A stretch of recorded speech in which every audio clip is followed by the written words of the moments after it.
ఇక్కడ చూడండి ఈశాన్యం కట్ అయిపోయిందండి. యాక్చువల్‌గా ఇది ఫస్ట్ ఫ్లోరు. ఫస్ట్ ఫ్లోర్‌లో ఈశాన్యం ఎలా కట్ అయిపోయింది అంటే, వీళ్ళ ఇంటికి బాల్కనీ ఇక్కడ వరకే.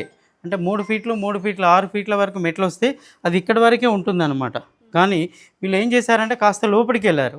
కాస్త లోపలికెళ్తే ఏమైపోయింది, ఇంటికి ఈశాన్యం కట్ అయిపోయింది. అంటే పిల్లర్ ఉన్నప్పటికీ కూడా పరిపూర్ణంగా ఎనర్జీ అనేది ఉండదు. అంటే కావాల్సిన శక్తి, కావాల్సిన ఎనర్జీ అనేది రాదు. బలం అనేది ఉండదు. సో అప్పుడు మీరు ఏం చేయాలి అంటే ఇక్కడి నుంచి ఇక్కడికి వాల్ పెట్టేసేయాలండి. ఇక్కడి నుంచి ఇక్కడికి వాల్ పెట్టేసేయాలి.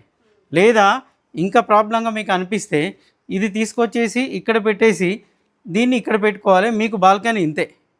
ఇది ఇంకా బెస్ట్ అనమాట. లేకుంటే మీరు లోపలికి వెళ్ళిపోతే మొత్తం తక్కువుంటే వెళ్ళిపోయింది. ఇప్పుడు అక్కడ వాల్ పెట్టినా సరిపోతుంది, పెట్టి పైన ఆర్చ్ చేసినా సరిపోతుంది. కానీ ఇంకా బెస్ట్ ఆఫ్ ద బెస్ట్ చెప్పండి అని అంటే ఇది కంప్లీట్గా తీసుకొచ్చేసి ఇక్కడ పెట్టేసుకోండి. ఇది కూడా తీసుకొచ్చి ఇక్కడ పెట్టుకుంటే మీకు హాల్ కాస్త పొడుగవుతుంది.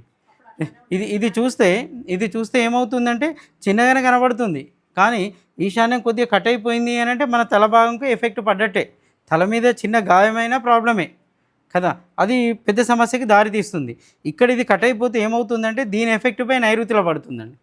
దీని ప్రభావం నైరుతిలో పడుతుంది. చూస్తే చిన్నగానే ఉంది. ఇది ఈశాన్యము నైరుతి ఎఫెక్ట్ యజమాని మీద పడుతుంది.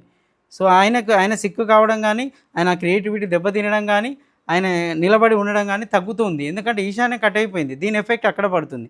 మీరేమంటారంటే ఇది చిన్నదే కస్తారంటారు. గాయం చిన్నగా అవుతుంది తల మీద, కానీ అది ఫ్యూచర్లో మేజర్ కావచ్చు.